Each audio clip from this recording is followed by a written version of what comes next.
On the bench here is a Kicker KX250.2. Came in because the amplifier would not turn on in any capacity. First things first was to check the fuse right here on the side. It's intact.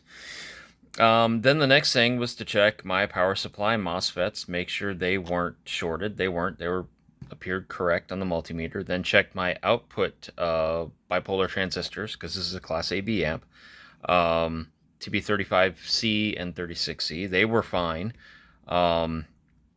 So then the next thing, I went ahead and put power and ground to it and checked out this TL494. Now the TL494, the first thing it must have in order to operate is a ground on pin 7 and 12 volts coming into pin 12. This bad boy had nothing. I went ahead and measured it all out. Nothing. I think pin 8 had like 3 volts, but that was it. It's like residual voltage from somewhere in the circuit. So, okay, it's not getting its remote turn on. Most amps turn on by supplying 12 volts to pin 12 on TL494. And so I started tracing. Okay, 12 volts here.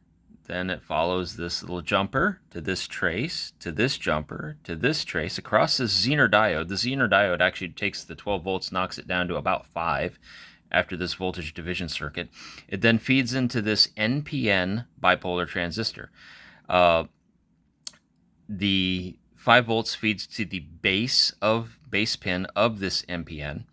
The other 2 pins, one is connected to ground, the other one is connected to the base pin of this PNP. And what happens when 5 volts hits this base pin, it then provides a ground to the PNP, to the PNP's base. And what happens here is that this PNP, it has 12 volts on its base. Its collector, correct me if I'm wrong, is connected to pin 12, and then its emitter is also 12 volts. The emitter is a full-time 12 volts. So what happens is this guy sends a ground to the base. The base drops to ground.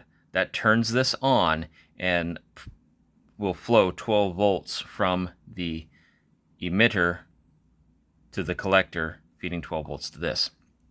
Now, in this particular circuit, this bad boy had gone wrong. Interestingly enough, 3 was flowing to 1, so I was getting backfeed of voltage into here because I thought this is really bizarre.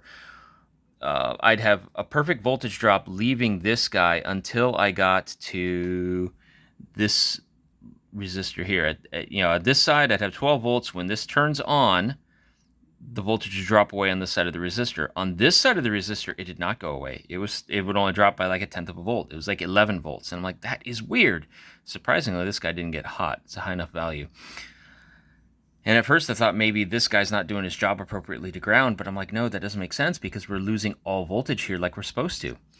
So I thought, okay, there's voltage being introduced upstream, and I tested that by when I took a little wire with a 20 ohm resistor, 8 watt resistor, and stuck it on this side to ground it out to try to force this guy to turn on. When I did that, it drew a bunch of power, it drew a bunch of current, and almost smoked the resistor, so I stopped immediately.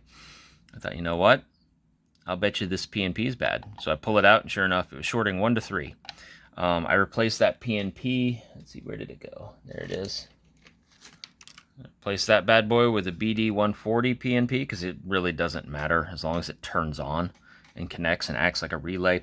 We're good. Popped it in. Boom. Perfect operation. No other issues with this amp. It was just one little bad... what is this? A B649. B649 TO126 packaged PNP transistor brought this whole amp down.